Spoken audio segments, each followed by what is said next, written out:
ലോകകപ്പിന്റെ ക്വാർട്ടർ കാണാതെ ബ്രസീൽ പുറത്ത്. എർലിംഗ് ഹാലൻഡിന്റെ നോർവേയോട് തോറ്റത് 1-നെതിരെ 2 ഗോളുകൾക്ക്. 7 ഗോളുകളുമായി ഹാലൻഡ് മെസ്സിക്കും എംബാപ്പയ്ക്കുമൊപ്പം ക്വാർട്ടർ കാണാതെ ബ്രസീൽ പുറത്താകുന്നത് 1990 ശേഷം ഇതാദ്യം. വിരമിക്കൽ പ്രഖ്യാപിച്ച് സുപ്രധാനം നെയ്മർ.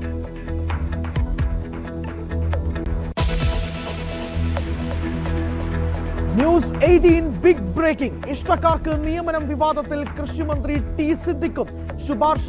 ഭാര്യയുടെ ബിസിനസ് പങ്കാളി പ്രണവ് ഹരിയെ അഡീഷണൽ പ്രൈവറ്റ് സെക്രട്ടറിയാക്കാൻ വയനാട്ടിലെ കോൺഗ്രസ് നേതാക്കൾ കടുത്ത പ്രതിഷേധത്തിൽ.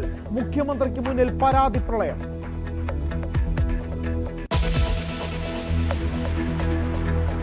നാടിനെ ഞെട്ടിച്ച നെന്മാറ ഇരട്ടക്കൊലപാതക കേസിൽ പ്രതി ചെന്താമരയുടെ വിധി ഇന്ന്. പാലക്കാട് 4ാം ജില്ലാ കോടതി വിധി പറയും. ബോയൻ കോളനി സ്വദേശി സുധാകരനും അമ്മ ലക്ഷ്മിയും കൊല്ലപ്പെട്ടത് 2025 ജനുവരി 27. ഇന്നത്തെ വിധി വരുന്നത് ഭാര്യയെ കൊന്ന കേസിൽ ചെന്താമര ഇരട്ട ജീവപര്യന്തം അനുഭവിക്കുന്നതിനിടയിൽ. ആസൂത്രണ ബോർഡ് പരീക്ഷാ ക്രമക്കേട് ആരോപണം ശക്തമാകുന്നതിനിടെ PSCയുടെ യോഗം ഇന്ന്. നടപടിക്ക് നീക്കങ്ങളുമായി സർക്കാർ. ആഭ്യന്തര അന്വേഷണം വിജിലൻസ് SP-ക്ക് പകരം പരീക്ഷാ കൺട്രോളറെ ഏൽപ്പിച്ചതിലും വിവാദം. PSC ആസ്ഥാനത്ത് മുന്നിൽ ഇന്ന് യൂത്ത് കോൺഗ്രസ് പ്രതിഷേധം.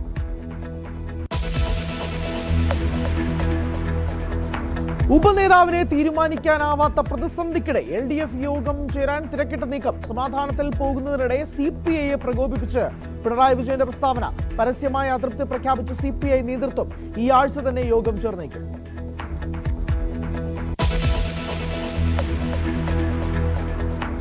ബംഗാൾ ഉൾക്കടലിലെ ന്യൂനമർദ്ദം തീവ്ര ന്യൂനമർദ്ദമായി. സംസ്ഥാനത്ത് നാളെയും മറ്റന്നാളും ശക്തമായ മഴയ്ക്ക് സാധ്യതയെന്ന് കാലാവസ്ഥാ കേന്ദ്രം. കണ്ണൂർ, കോഴിക്കോട് ജില്ലകളിൽ ഓറഞ്ച് അലർട്ട്. 9-ാം തീയതി വരെ ഒറ്റപ്പെട്ട ഇടങ്ങളിൽ ശക്തമായ മഴ തുടരും.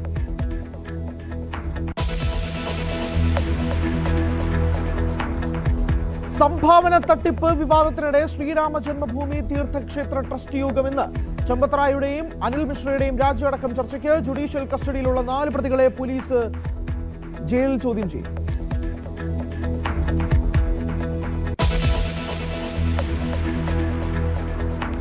പ്രധാനമന്ത്രിയുടെ ത്രിരാഷ്ട്ര സന്ദർശനത്തിന് ഇന്ന് തുടക്കം. സന്ദർശിക്കുന്നത് ഇന്തോനേഷ്യ, ഓസ്ട്രേലിയ, ന്യൂസിലൻഡ് രാജ്യങ്ങൾ. ലക്ഷ്യം ആക്ട് ഈസ്റ്റ് നയത്തിലൂടെ പൗരസ്ത്യ രാജ്യങ്ങളുമായുള്ള ബന്ധം ശക്തമാക്കാൻ.